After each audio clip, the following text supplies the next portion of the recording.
True enslavement comes from the cage you place upon yourself. On both Paradis and Marley, the Eldians were conditioned to accept a reality in which they were caged birds, controlled by the whims of those at the top. On one side, people were brainwashed by those in power, and on the other, people were brainwashed by those in power. Both were subjugated to a world where they were the oppressed ruled by the oppressors, a world without freedom. Day by day, year by year, people either lived under the fear of being eaten or the fear of being killed.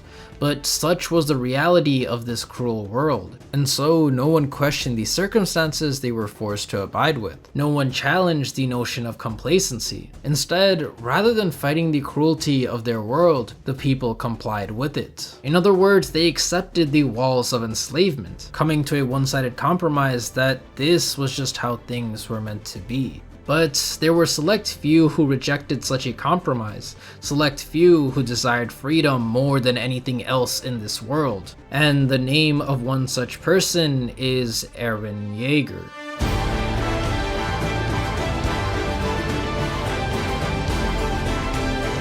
From the very moment Eren was born, he aspired to be free, to fly far and above the confinement of such suffocating walls. He was a person within a cage, hell-bent on breaking away from the shackles that constricted him. His resolve was unwavering, and the philosophy of fighting against oppression was engraved within his soul. While others cowered in fear, Eren strove to fight. While others had given up, Eren strove to never give up. But through a large majority of the story, despite striving for freedom, Eren was powerless to attain it.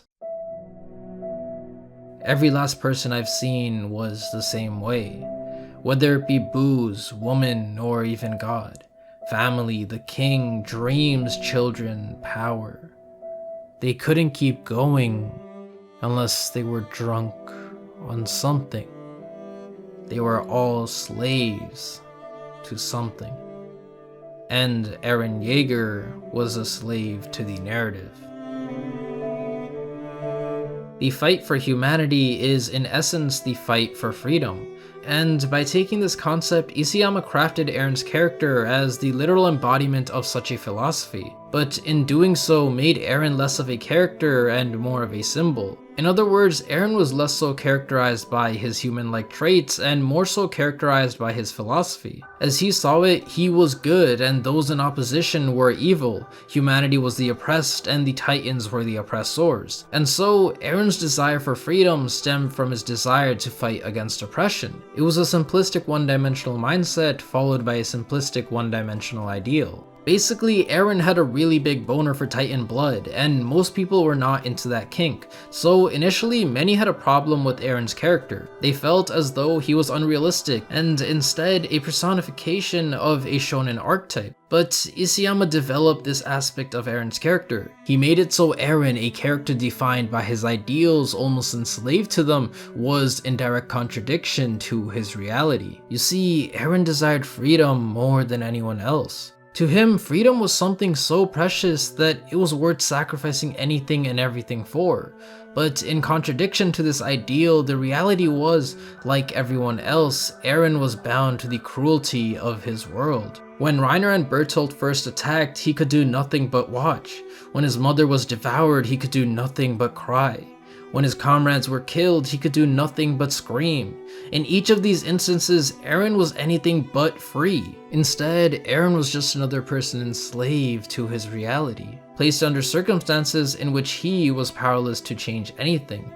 No matter the actions he took, no matter how much he desired to be free, tragedy was inevitable, because the world was cruel. There's this scene where after being eaten by the Jesus Titan, Eren straight up starts crying. Because he literally can't bring himself to accept the cruelty forced upon him. The 5 years he and his comrades spent, the lives, hopes, and dreams each of them held, all of it was taken away just like that. But despite the tears streaming down his face, Eren extends his hand, not willing to give up. And for the first time ever, a light of hope shines down upon humanity.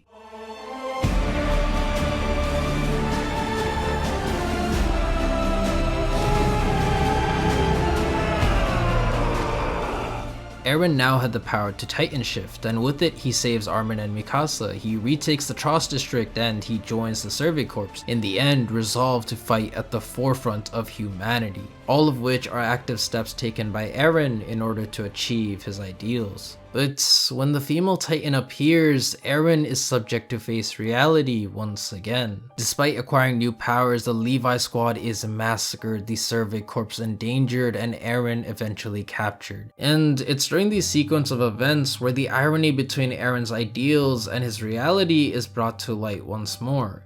You see, throughout the majority of pre-time skip, Eren's actions are a byproduct of someone else's. He doesn't drive the narrative, but rather the narrative drives him. In this case, the appearance of the female Titan is what pushes him to act, but once he does, Eren fails to change anything, to save anyone. Instead, he gets captured and his life is left dependent on others to save him, in the process causing multiple casualties. Just like when the walls were first breached, Eren is placed under circumstances in which he has no control, thus no freedom.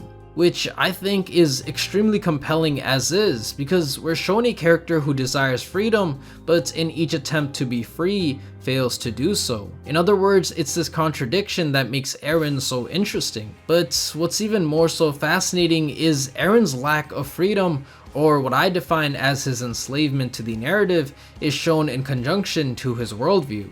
In the beginning of the series, Eren has a very linear and narrow mindset. And to complement this, Eren himself ends up having the least amount of freedom during this portion of the story. For example, in season 1, Eren viewed the female Titan as a monster and nothing more, nothing less. She was the bad guy and Eren was the good guy. As such, with this one-dimensional method of thinking, Eren's actions within the story served as only one part of a grander whole. Thus, he had little to no freedom over the events that transpired and instead was subservient to the story. This pattern continued throughout season 2 and 3 as well. Just like with Annie, he viewed Reiner and Bertolt as monsters and nothing but monsters.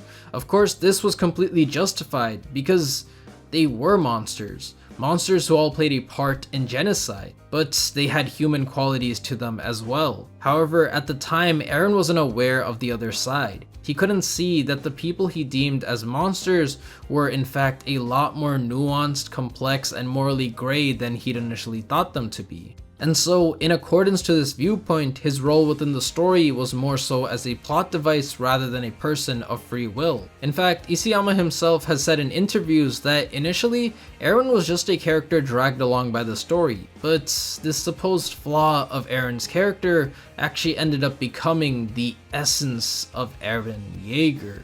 You see, as the story continues through scenes that humanize him and his eventual worldview being completely shattered, Eren, someone initially bound to the narrative, ends up writing the narrative, shifting from victim to perpetrator and slave to free. Thus, Eren changes from this angsty brat with his ideals as his only defining trait to a more individualized, independent, and complex character. And because we follow his journey from being powerless to being the person in control, his ideal to be free becomes so emotionally resonant. But before I can talk about this version of Eren, I need to first talk about Eren's development and how he got to that point.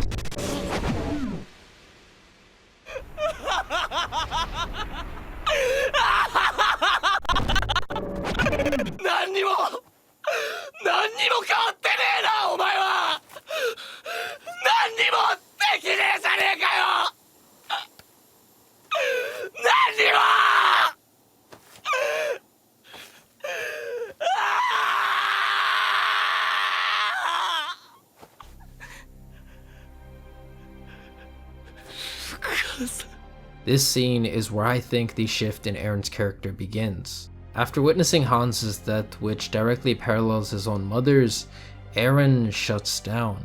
He blames his inability to change the outcome, but more importantly, his inability to change himself. You see, he was powerless when his mother was murdered, and here, he's powerless once again. Both in the past and the present, Eren is just another subject to this cruel world. He's still a slave. And it's in this moment when we're explicitly shown how tragic and utterly damaged Eren is as a character. Even though his core philosophy is centered around fighting for freedom, Eren is still at heart human. And so, like anyone else, he cries. He cries when it dawns on him that his mother had truly died. He cries when the members of the Survey Corps are killed. He even cries when he's betrayed by Reiner and Bertolt. And here he cries once again as someone he genuinely cares for is devoured. The culmination of all these tragedies leading to a traumatized child yearning for freedom but broken from all the hardship and despair surrounding his life. Now, I've talked about this in my previous AOT video, but I want to build upon what I said before and hopefully give more insight. See, after Mikasa earnestly tells Eren that his life isn't meaningless, that he's someone Mikasa is eternally thankful to, Mikasa leans in for a kiss of death. But when Eren rejects this kiss, he essentially makes a statement to the very world of Attack on Titan, saying, "I may be weak, I may be flawed, I may just be another slave to the whims of this cruel world, but despite these shortcomings, I refuse to back down. Because once you give up, hope is lost and despair comes out on top. But if you fight, as small as a chance there may be, a flicker of light will continue to shine, leading you to the path of freedom." All of this going back to that core philosophy, if I win, I live, but if I don't fight, I can't win. Meaning to stop struggling is to give up hope, to give up freedom. And so Eren keeps on persevering. He bets on that dim light and rejects the role placed upon him. Eren Yeager is not a slave. He's free. And so he stands and a miracle occurs. Not only is this a pivotal scene reaffirming Eren's ideals while simultaneously humanizing him, but it's also a triumphant moment for mankind in which Eren's choice changes the course of history. His choice gives humanity another chance at freedom. After this point, Eren convinces himself that it's his duty as humanity's savior to carry the weight of all the lives lost and to continue moving forward. Essentially, he realizes that because of his powers, he has a responsibility to uphold, to make sure that the people who died for him are given value. But this transition only lasts for a brief period, because eventually the burden of expectations and the burden of countless lives lead to his mental breakdown, one that drives him to give up everything that he's ever fought for, his own life, his own freedom. You see, once Eren realizes that the powers that allowed him to fight were actually a byproduct of human lives, he's unable to cope. Because to him, the fact that people, not monsters, but people had been sacrificed, and more importantly, that he was the catalyst to stripping away another person's freedom, utterly breaks him. As Historia is moments away from inserting the Titan serum, and soon after eating Eren, Eren doesn't even fight back. Instead, he tells her that him just being born was a mistake. It should have never happened. He and his father's actions caused so many to die. The Levi squad, the residents of the Strohis district, the soldiers who tried to rescue him, Hans, and many others. All of them were dead because Eren was born. And so Eren tells Historia to eat him under the pretense, save humanity. But in reality, he says this because he can't handle the burden placed upon him. If his fight for freedom was actually a detriment to other people's freedom, then was all the battles he overcame worth the sacrifice?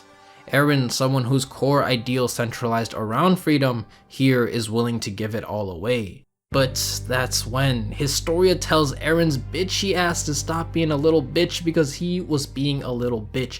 In this moment, Eren was going against all the principles he preached. Instead of moving forward, he was running away. Sure, it might have been difficult to carry such a burden. Sure, Eren might have not been the perfect candidate as humanity's savior. But despite this, to give in is to accept complacency, and more importantly, to let someone else's will dictate your own. It would be a life where people aren't free but caged birds controlled by the whims of the first king. And so Historia rejects this entire notion and forces Eren to advance with her into a new world filled with unpredictability. The caves start to collapse, and surrounded by his friends, Eren is faced with a choice. Will you simply await for death, or carve your own destiny? Up until this point, Eren believed that he was a failure. He couldn't live up to people's expectations, nor could he be the light of hope humanity seeked. But in this critical moment, Eren chooses to believe in himself. He realizes that his choice may not be the right one, and that he most likely can't live up to the ideal others hope from him. But regardless of that fact, he resolves to move forward, and through his action and his alone, saves everyone.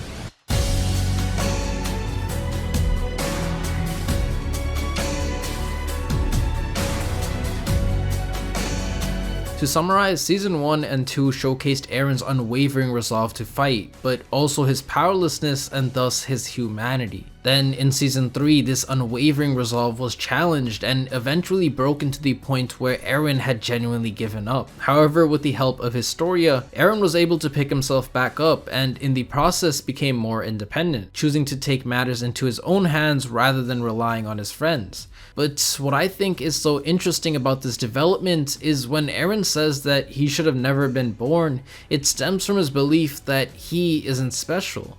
You see, after overcoming countless hardships, Eren realizes that the reason he was valued so highly was not because he was Eren Yeager, but because he was a person who could Titan shift. In other words, his powers were what made him special, but he himself was not. The truth was, without these powers, he'd be worthless. However, because he was given this power, he had a duty to fulfill.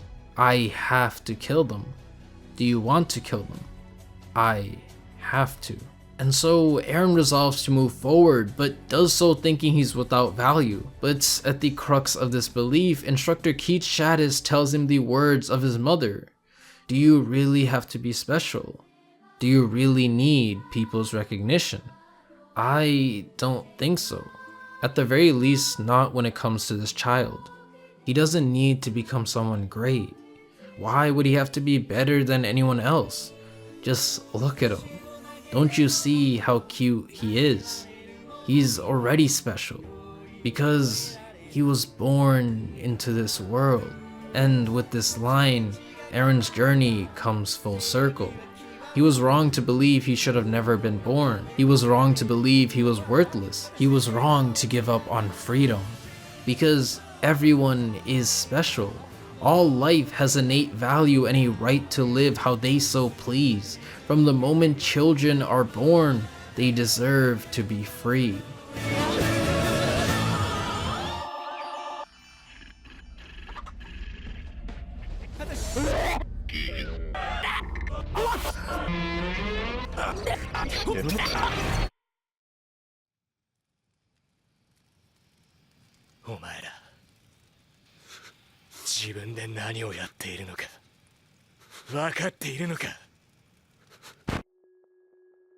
Now, after growing as a person and finally coming to terms with his own self-worth, begins the retake of Wall Shiganshina. During this mission, Eren's the most composed and critically aware he's ever been. He takes on Reiner one-on-one, baits him into the Survey Corps attack, accepts Armin's plan all the while knowing that his childhood friend would die in the process, and in the end takes down Bertolt. And specifically in the case with Armin, Eren accepting his proposal is a monumentous decision because by doing this, Eren essentially lets go of the one person who defined his dreams. You see, when the two were young, Armin came to Eren entranced by the possibility and potential of the outside world. Flaming waters, icy plains, and fields of sand. All of it existed somewhere outside the walls.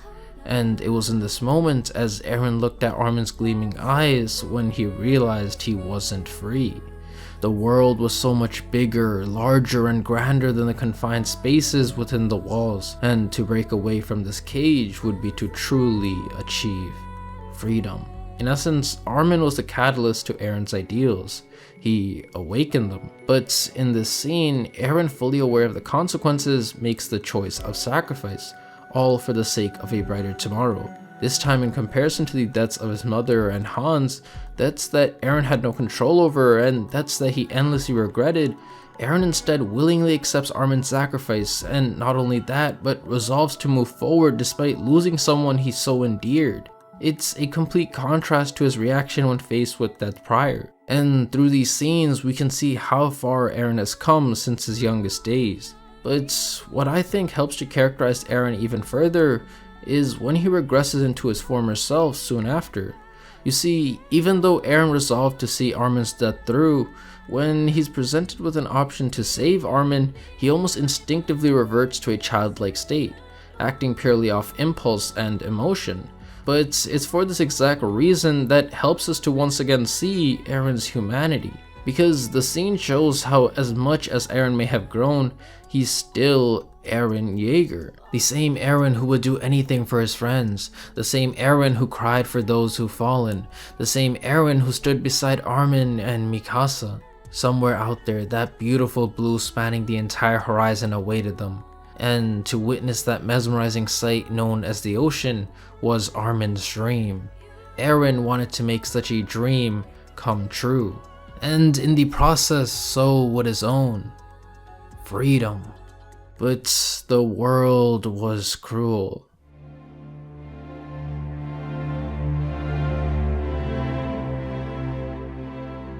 Our main cast end up surviving their ordeal and eventually reach the final destination.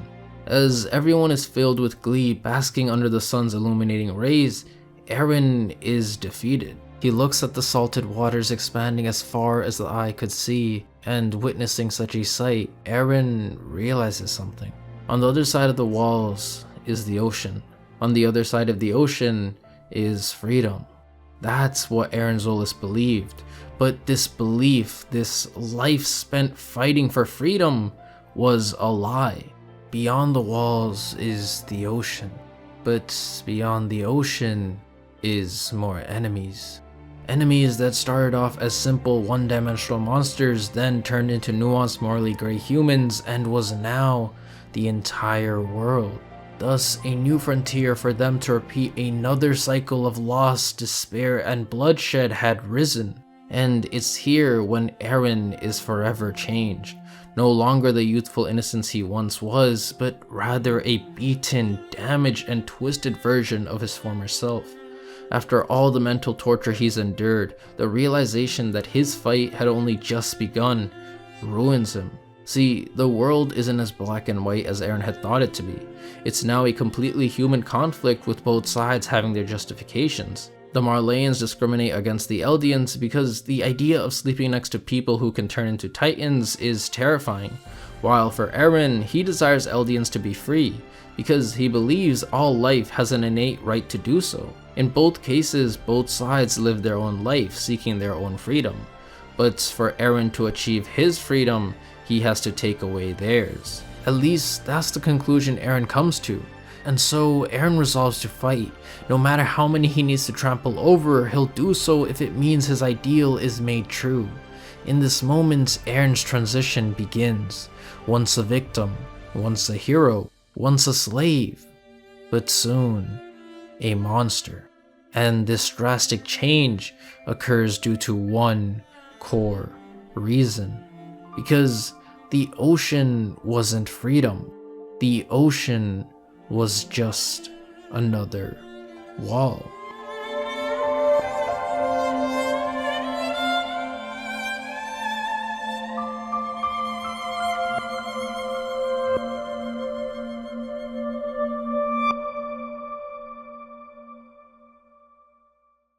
In the beginning of the video, I mentioned how through Eren's development pre-timeskip and his eventual worldview being shattered, Eren changes from someone enslaved to the narrative to someone writing the narrative, and more specifically how his enslavement to the narrative became the essence of Eren Yeager. You see, throughout seasons 1 through 3, Eren's oblivious to the truth. He doesn't know that on the other side exists humans, and so he holds on to this black and white perspective in which all his enemies are bad and he is good. Thus, his character ended up becoming a slave to the story. But in present day, Eren learns of the world beyond his. He understands what he has to fight against, and he also understands a large majority of that will involve killing innocents. But he forces himself almost in a self-manipulative way to keep moving forward. And through this newly discovered worldview and resolve to fight, Eren drives the story through his actions and his alone. While in the past, Eren was subject to the whims of others, Reiner, Bertolt, Annie, and Zeke, this time, Eren is free. And that's when it happens. A declaration of war.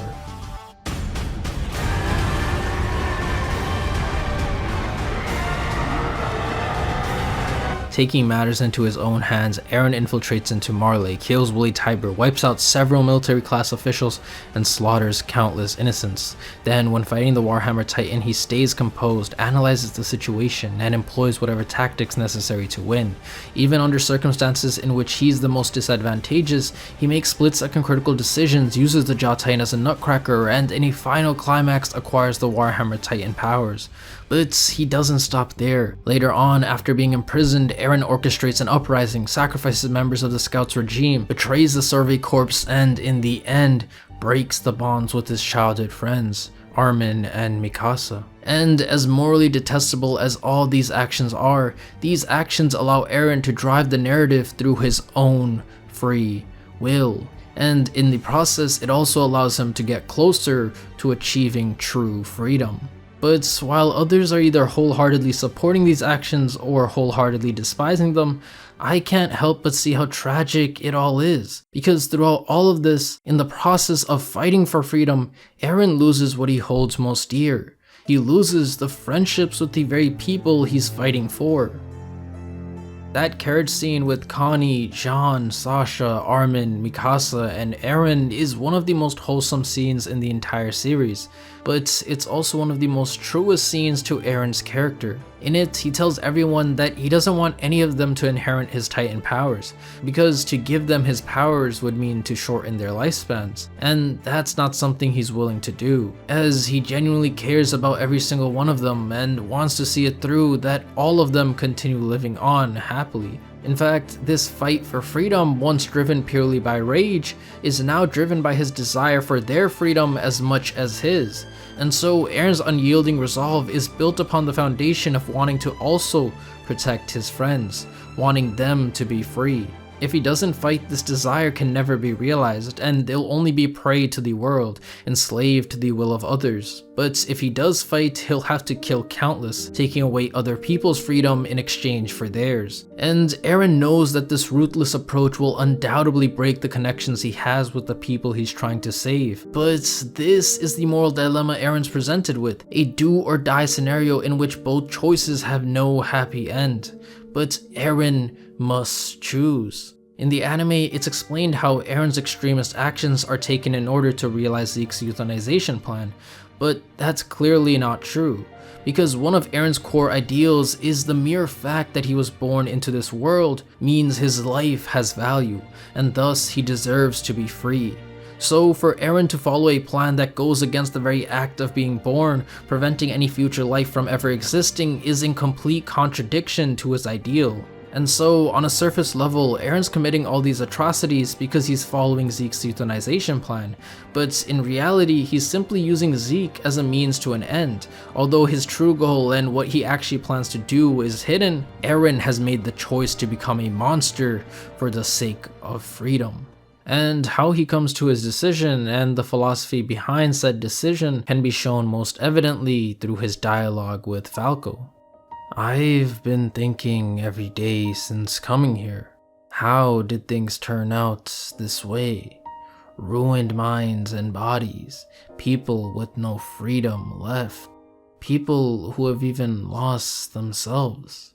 What kind of person would want to go to war if they knew they were going to end up like this?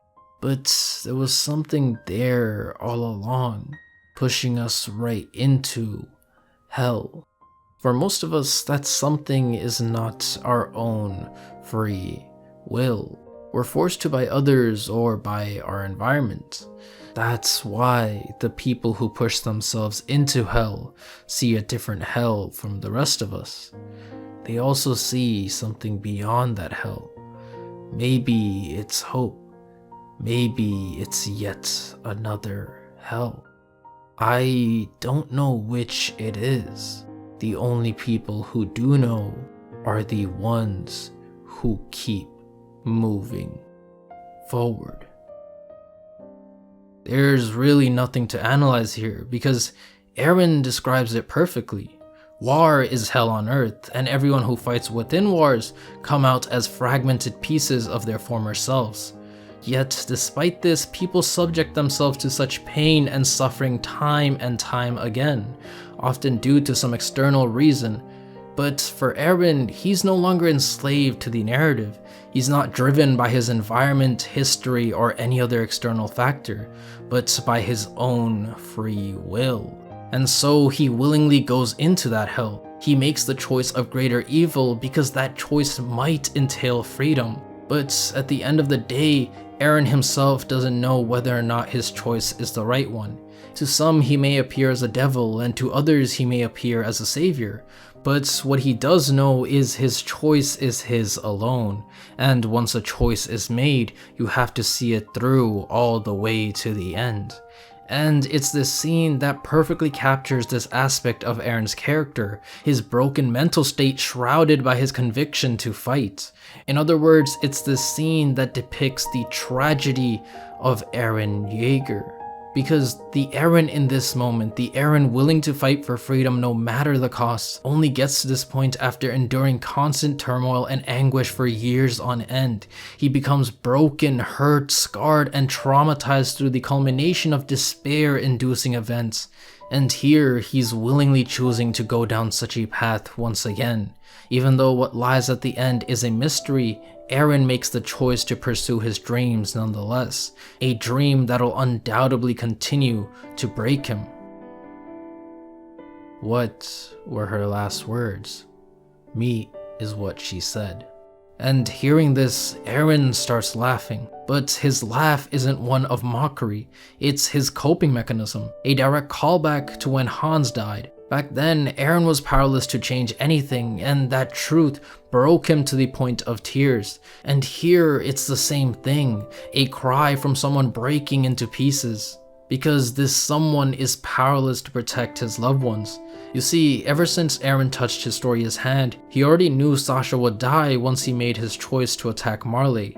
But at the same time, he wished for the future to change. He wanted a future where she was still with them, rambling about all things meat. But such a future didn't exist. A future where nothing is lost simply isn't how the world works. And so the sacrifice was made. This is what it means to fight for freedom. This is the cost of freedom. Sacrifice, trauma, regret, torment, self-loathing, grief, misery, torture, and much, much more. But again, Eren convinces and in a way deludes himself to fight. Fight, fight, fight.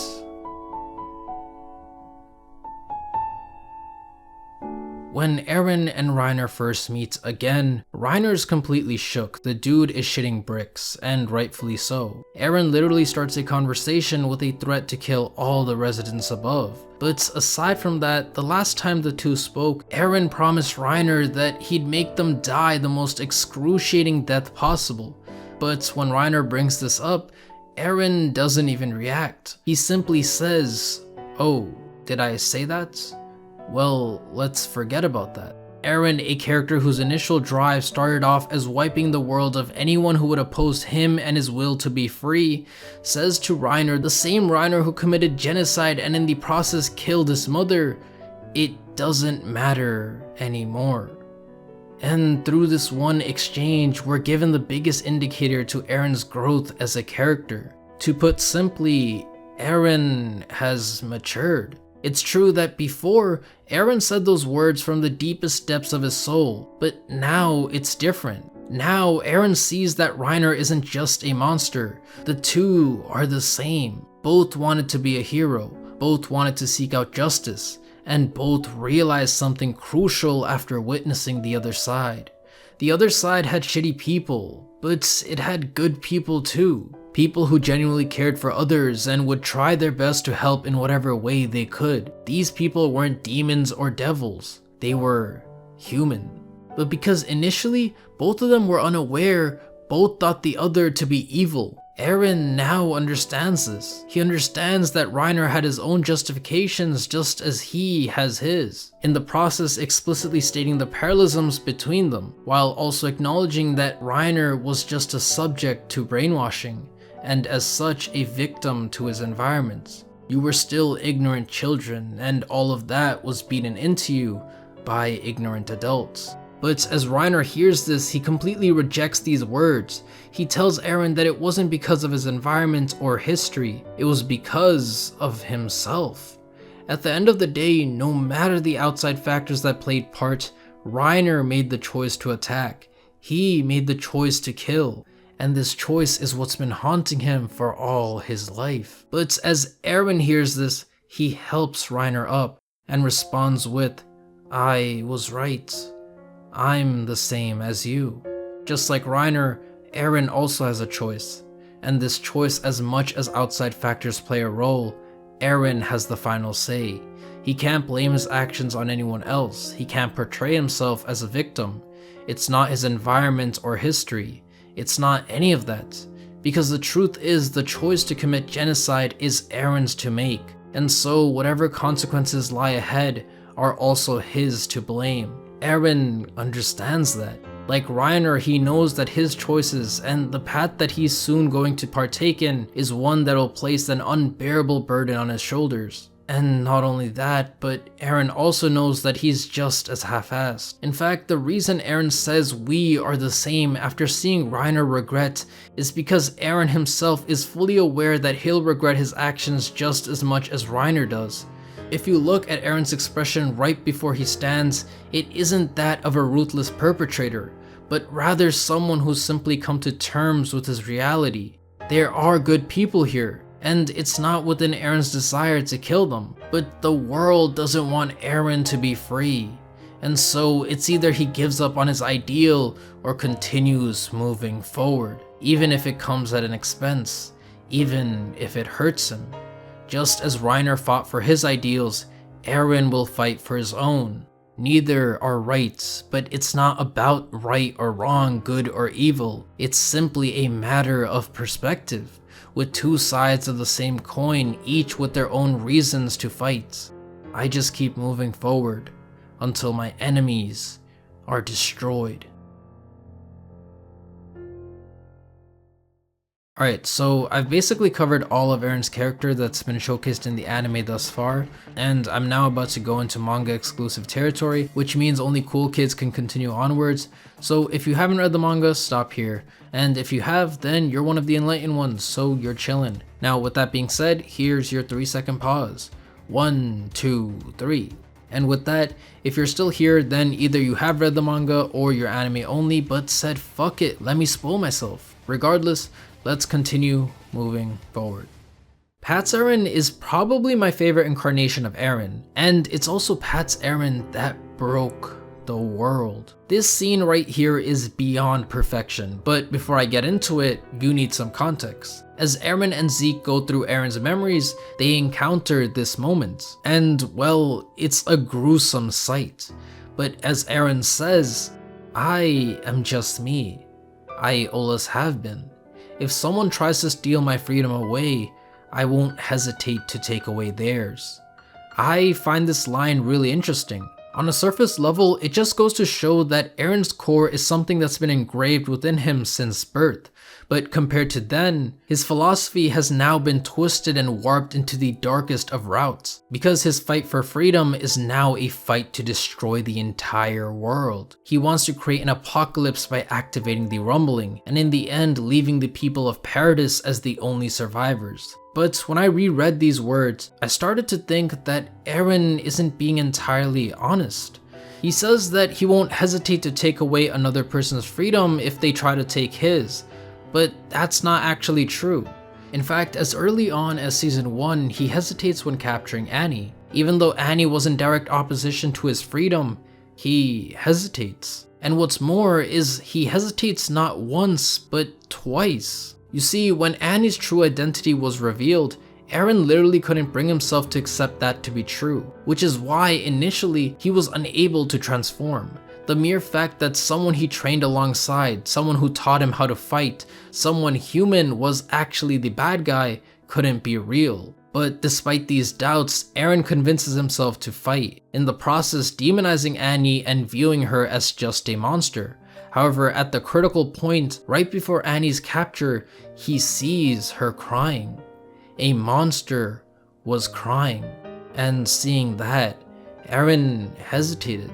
If Annie was truly just a monster, then it'd be much easier to attack. But because those tears entailed something human, Eren's body stopped moving. Because for that split second, he didn't see her as a monster, but as human. However, in this scene, he doesn't hesitate because to him, these people were in fact monsters. So I think what this dialogue's trying to convey is that the core of Eren Yeager still exists, but what has changed is the definition behind fighting for freedom.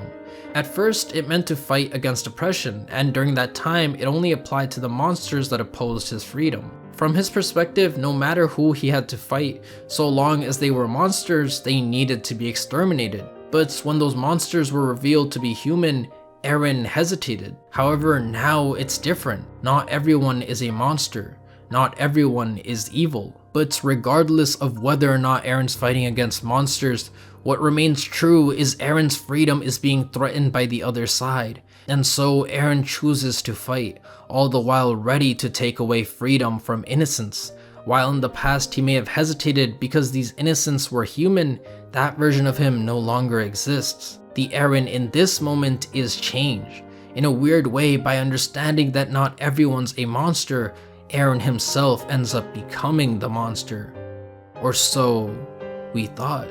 When Eren sees his past self wrapping a scarf around Mikasa, his eyes soften, which conveys how despite walking down the path of genocide, Eren still has a little bit of humanity left. He still has the choice to not bring about an apocalypse. After all, these small, precious moments are valuable, and somewhere out there are people just like him experiencing such wonders of life.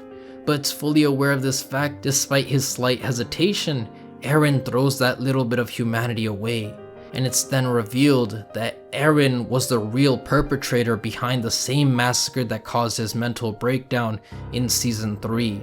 Zeke, now realizing Eren's true motives, attempts to start his euthanization plan. But that's when Eren breaks the shackles binding him. In both a physical, metaphorical, and symbolic manner, he escapes from his cage and becomes free.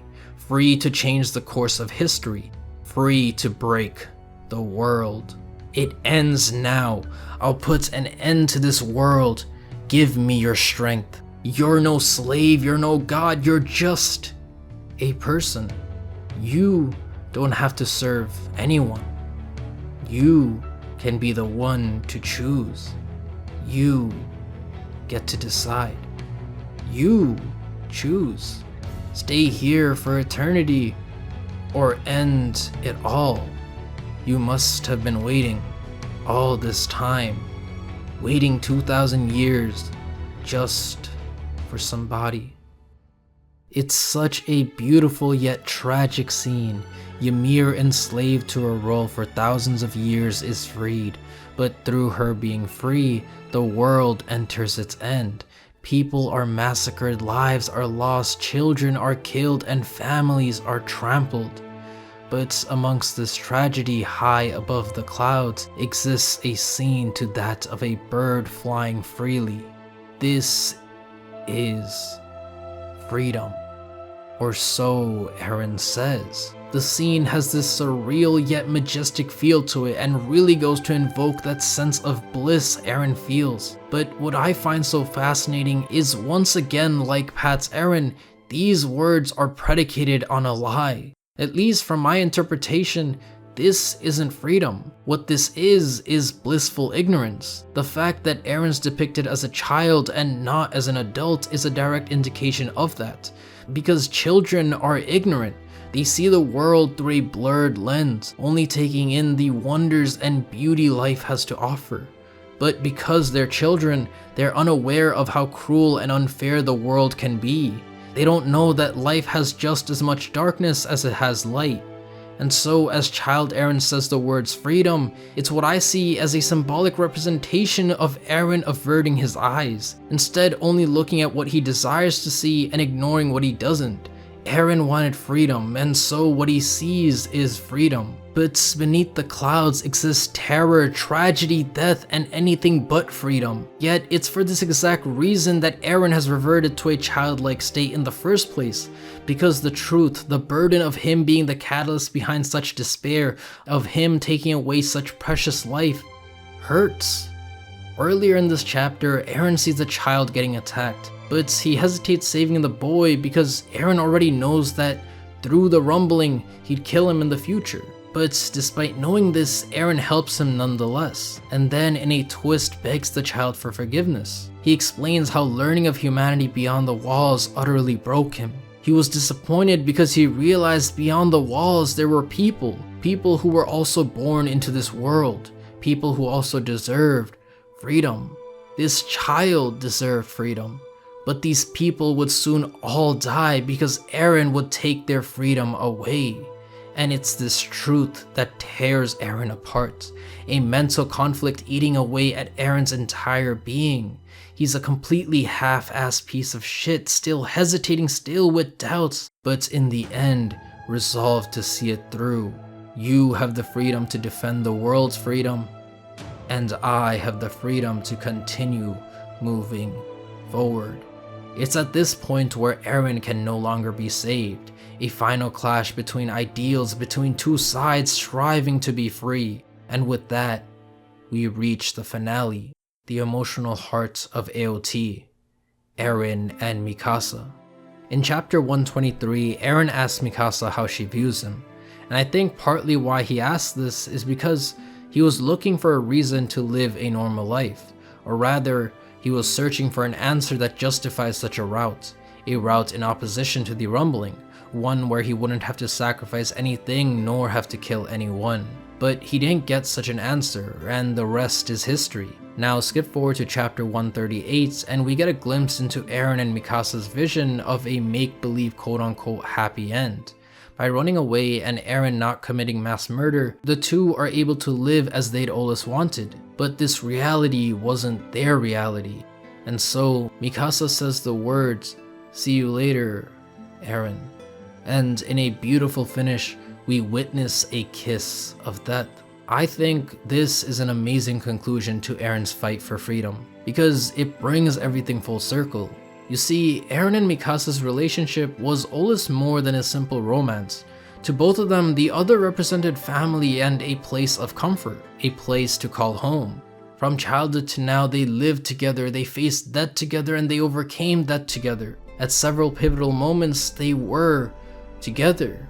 When the light of humanity first shined and the fight for freedom began, they were together. And here, as their fight for freedom ends, Eren and Mikasa are once again together. The kiss of death, when it first was brought up, was one that entailed tragedy, where hope was lost and despair had taken over. If that kiss was accepted, then the fight for freedom would have ended alongside their fight for humanity. But unlike the previous, this kiss of death entails a future. In the final chapter, Eren explains how this entire time he was simply following a predestined path.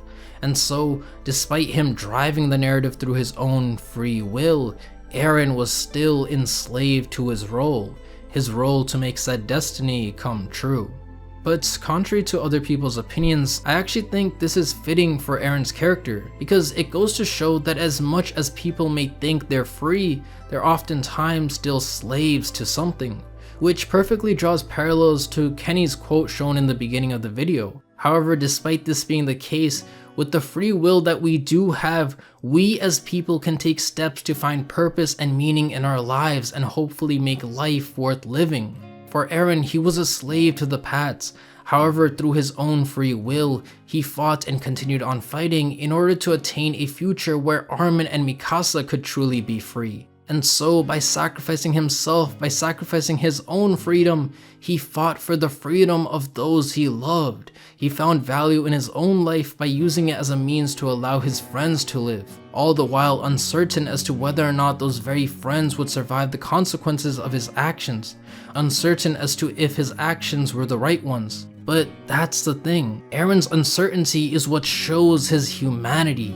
After all, at his core, he's still the same wishful yet confused boy aspiring for his friends to be happy. When Eren explains how even to the very end he still had doubts, not wanting to die and instead wanting to live beside his friends, him explaining these mental burdens, him still regretting, him being unsure, all of it is true to his character, because he's always been just another human being trying his best to live. And specifically with his exchange with Armin, when he says I don't know, it doesn't literally mean I don't know. Instead, the line more so conveys that although Eren doesn't have a concrete answer for his actions, what he does have and always has had is his desire for freedom. From the very moment he was born, he was told, you are free. And thus, all his actions were a byproduct of that core ideal. And this scene, as cringe as it was, only reinforces Eren's humanity even more. It shows Eren's childlike mentality and innocence, the same innocence he's been boiling up all throughout his life, the same innocence that he's never got to show because he was too busy carrying countless burdens. Eren was never just a psychotic genocidal maniac. The rage he felt against the world was real, but the love he held for his friends was just as real. He wasn't simply a good person, nor was he simply a bad person. He was a conflicted character with nuanced ambitions filled with ambiguity. A person who had good intentions but was broken from all the suffering he had to endure, eventually leading him to become a monster. However, at the end of the day, both his inclination to fight for freedom and his inclination to protect were always there. And I know for some, or kind of a lot, Eren's true feelings on all of this, on both him committing genocide and him expressing his love for Mikasa, may seem like a stretch or out of left field, but regardless of your opinion on the matter, I think the main message these scenes serve to tell is again of Eren's humanity, and I hope through this video you were able to see that. Now, do I personally think Eren's final scenes were executed perfectly? Well, to be honest, no. I get why so many felt this ending to be lackluster, because it's not perfect. But despite that, I still found it beautiful. And I fucking appreciate the themes and ideas Isayama played upon, because for the most part he managed to create a beautiful one-of-a-kind work of art. But nonetheless, as Eren's embraced by Armin and Mikasa's loving arms, in a poetic sense, he's freed from his life of tragedy and torture, no longer a monster, but in his final moments, human. And so through his end follows a future not of despair, and a future not necessarily of peace either. Animosity still exists, and the people outside of Paradis are fearful of retaliation from the Eldians. And so this begs the question, did Eren's actions really serve to do anything? Well, yes, it did. You see, war has and always will continue to exist throughout history. It's simply within human nature, and no matter Eren's actions, he can't change what's engraved within people's hearts. But in the first place, Eren's goal has never been to achieve a perfect world of peace and harmony. It's never been his desire to solve everyone's problems. His goal has always been to achieve freedom. And that's exactly what he does. Through his freedom being sacrificed, he carves a path in which his people could be free. Of course, this freedom isn't guaranteed, because conflict will always be there. But the truth remains that this future is one filled with potential. The potential for hope. So is there more than ever?